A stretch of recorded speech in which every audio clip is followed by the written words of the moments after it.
नमस्कार, स्वागत है आपका एक बार फिर से कठुआ हलचल में। कैमरामैन आदित्य के साथ में आपका दोस्त उत्तीर्ण शर्मा।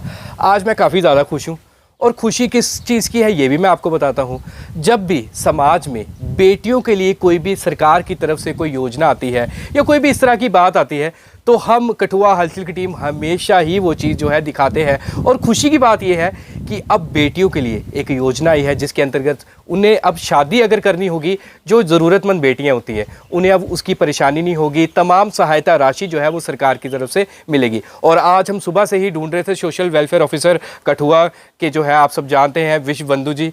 तो विश्व बंधु जी, आपको ढूंढते ढूंढते हम यहाँ पर आ गए। तो हमें तो स्कीम के बारे में हमने जितना पढ़ा हमें इतना समझ नहीं आया, क्योंकि आप सोशल वेलफेयर ऑफिसर, आपको ज़्यादा इसके बारे में नॉलेज है। सारा विस्तार से बताइए कि हमारी बहनों को ये स्कीम कौन सी है और क्या क्या फ़ायदा इससे मिलने वाला है। शुक्रिया उत्तीर्ण जी। मैं तहसील सोशल वेलफेयर ऑफिसर कठुआ में हूँ जी।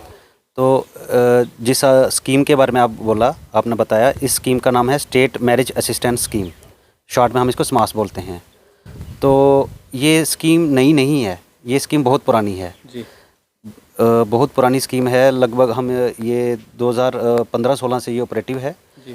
तो पहले ये अब जो आपने मुझे जो आप बात कर रहे हो, ये एक इसका नया स्वरूप आया है जी। पहले इसमें क्या होता था, मैं बताना चाहता हूँ आपको कि एक 2011-12 में एक सर्वे हुआ था जिसको बोलते थे सर्वे ऑफ पोअर गर्ल्स, गरीब लड़कियों के सर्वे हुआ था। उस सर्वे में जिन बेटियों के, जिन लड़कियों के नाम होता था तो उन्हीं को ही इस स्कीम का लाभ मिलता था जी। तो उस वो जो उसमें सर्वे था उसमें कुछ त्रुटियां थी, कुछ फ्लॉज थे उसमें। जैसे जिला कठुआ की बात करूं मैं, तो वो सर्वे अर्बन एरियाज़ में नहीं हुआ था, खाली ग्रामीण क्षेत्रों में हुआ था। उसके बाद काफ़ी हमें भी इसके बारे में लोग आते थे कि शहर की बेटी है तो उसको क्यों ना लाभ मिलेगा, तो हम उस समय कुछ नहीं कर पाते थे। तो जैसे और भी कुछ इसमें फ्लॉज थे कि 4 बेटियां हैं तो 2 का नाम मिलेगा नहीं मिलेगा, तो वो रहता था ऐसा जी। तो जैसे ही जम्मू कश्मीर यूटी की सरकार को ऐसा पता चला कि ऐसा बीच बीच में कुछ फ्लॉज हैं इसमें, तो उनको रिमूव करने के लिए उन्होंने एक रीस्ट्रक्चर्ड स्कीम लाई है जी। जो एक नया स्वरूप लाया है इसका। उसके अंतर्गत इसका ये है कि कोई भी बेटी जिसकी फैमिली का राशन कार्ड AAY है, अंत्योदय अन्न योजना का राशन कार्ड है, या PHH का है, प्रायोरिटी हाउस होल्ड का राशन कार्ड है, वो इस स्कीम के लाभ लेने के लिए वो एलिजिबल है। मतलब जितनी मर्जी बेटियों हो घर पे, जितनी मर्जी हो, लेकिन उनका राशन कार्ड या AAY का होना चाहिए, अंत्योदय अन्न योजना का, या फिर प्रायोरिटी हाउस होल्ड का। तो इसमें अर्बन रूरल का कोई नहीं है, हमें राशन कार्ड वो ये वाला चाहिए इसके लिए जी। पहले जो रिस्ट्रक्चर्ड स्कीम से पहले जो हम समाज कल्याण विभाग था, ये हम उनको 40,000 रुपए की मदद देते थे शादी पे, लेकिन रिस्ट्रक्चर्ड स्कीम आने के बाद अब ये जो राशि है ये बढ़ा दी गई है, अब ये 50,000 कर दी गई है। 50,000 कर जी बिल्कुल जी बिल्कुल। अब मैं सरल शब्दों में पूछूंगा, जैसे कोई भी हमारी बेटी है, बहन है, उसने इस स्कीम का अगर लाभ लेना है तो उसके लिए क्या क्या करना पड़ेगा? क्योंकि ऐसा ना हो कि सरकारी दफ्तरों में जो है चक्कर काटने पड़े, हमारी बहन है, हमारी बेटी है, तो अच्छा नहीं लगेगा। तो आप साफ तौर पर बता दीजिए कि क्या क्या करना पड़ेगा अगर कोई बेटी, कोई बहन इस स्कीम का जो है वो लाभ लेना चाहती है। कोई भी बेटी है, कोई लड़की है जिसकी शादी फिक्स हो गई है, तो पहले इसके फॉर्म जो मैंने बोला पुरानी वाली स्कीम के अंतर्गत इसका डायरेक्ट ऑफलाइन फॉर्म लगते थे, लेकिन इस स्कीम का लाभ लेने के लिए जिस लड़की की शादी है उसको कम से कम शादी के 1 महीना पहले ऑनलाइन फॉर्म भरना पड़ेगा। वो कौन सी वेबसाइट पे? ये हमारा जन सुगम इसकी वो लिंक है, उसमें इसका भरा जाएगा फॉर्म। उसमें इसको जो जिस भी लड़की की शादी है उसको अपने कुछ डॉक्यूमेंट्स अपलोड करने होंगे, जैसे PHH राशन कार्ड है या AAY का राशन कार्ड है, आधार कार्ड है, डोमिसाइल है, शादी का कार्ड है, बैंक अकाउंट है जिसके बैंक, क्योंकि ये DBT है, डायरेक्ट बेनिफिट ट्रांसफ़र होगा, सीधे अकाउंट में पैसा जाएगा।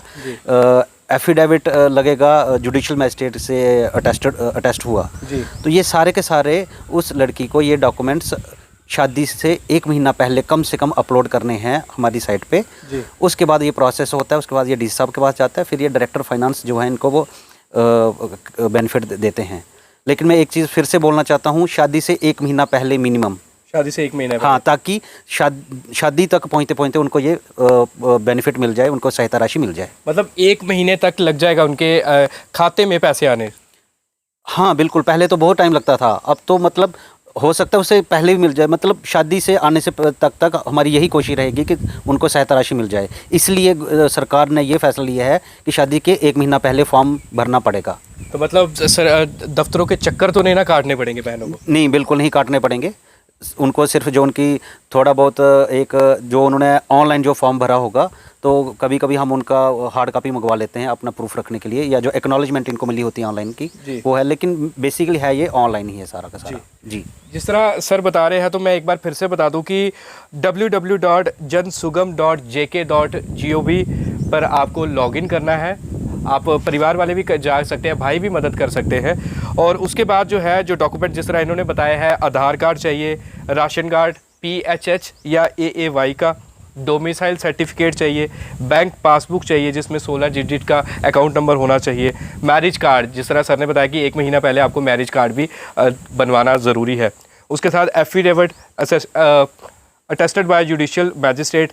और सर इसमें अनमैरिड सर्टिफिकेट फ्रॉम सरपंच भी लिखा है ये? जी जी बिल्कुल, ये भी कि सरपंच जो कंसर्न है वो लिख के देंगे हमें कि इस लड़की के अभी शादी नहीं हुई है और इस तारीख को फिक्स हुई है जी, ताकि ऐसा ना हो कि कुछ कोई भी ऐसे ऑब्जेक्शन ना हो जाए। हाँ बिल्कुल बिल्कुल जी जी जी। ये इसके साथ ये date of birth certificate, date of birth certificate, जो लड़की है वो अपने 10th की मार्कशीट लगा दे डेट ऑफ बर्थ प्रूफ के लिए, या 8th की लगा दे जी।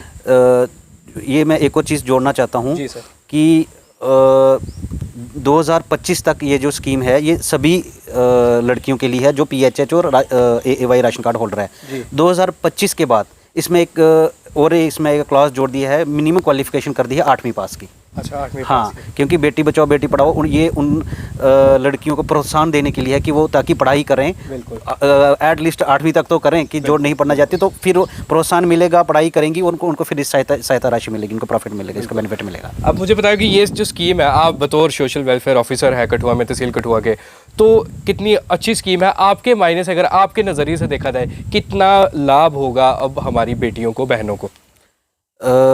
मैं तहसील सोशल वेलफेयर ऑफिसर हूँ, तो मैं रोज़ के काफ़ी ऐसे लोगों को डील करता हूँ जो काफ़ी गरीब होते हैं। उनके बहुत बेटे की शादी सिर पे आई होती है और बाप असहाय होता है, उसको कहीं से उधार लेना पड़ता है या कहीं काफ़ी दिक्कत आती है, आप समझ सकते हैं।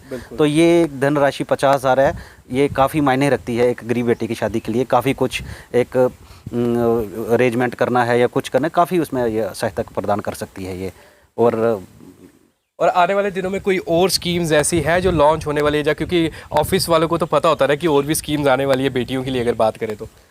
बेटियों के लिए तो स्कीम फ़िलहाल यही है जी। तो ऐसे हम, आपको पता ही है, जैसे हम दिव्यांगजनों के लिए प्रोस्थेटिक एड में स्कूटीज़ देते हैं या ट्राईसाइकिल व्हीलचेयर देते हैं, वो तो हमारी कंटिन्यू स्कीम है जी। वो हम देते रहते हैं। पेंशन, वृद्ध पेंशन है, बुढ़ापा पेंशन है, या दिव्यांगजनों को पेंशन है, वो भी हमारा समाज कल्याण विभाग दे रहा है। तो स्कॉलरशिप स्कीम्स हैं वो भी हमारी कंटिन्यूस चल ही रही हैं जी। तो आने वाले दिनों में और कोई ऐसे आएगी तो हम ज़रूर आपको उसका इंटीमेट करेंगे। अगर किसी भी व्यक्ति को समस्या आती है ये फॉर्म भरने में, क्योंकि बेटी अगर जाएगी पापा को बोलेगी, अपने भाई को बोलेगी कि फॉर्म है, तो उसमें सहायता पूरी हो जाएगी ऑफिस की तरफ से? हाँ जी, अगर उनको कोई दिक्कत आ रही है फॉर्म भरवाने में, तो वो कंसर्न जो उनका तहसील सोशल वेलफेयर ऑफिस है या डिस्ट्रिक्ट सोशल वेलफेयर ऑफिस में है, तो उनको मदद की जाएगी फॉर्म भरवाने में। बहुत बहुत शुक्रिया सर, आपने अपना इतना कीमती समय दिया।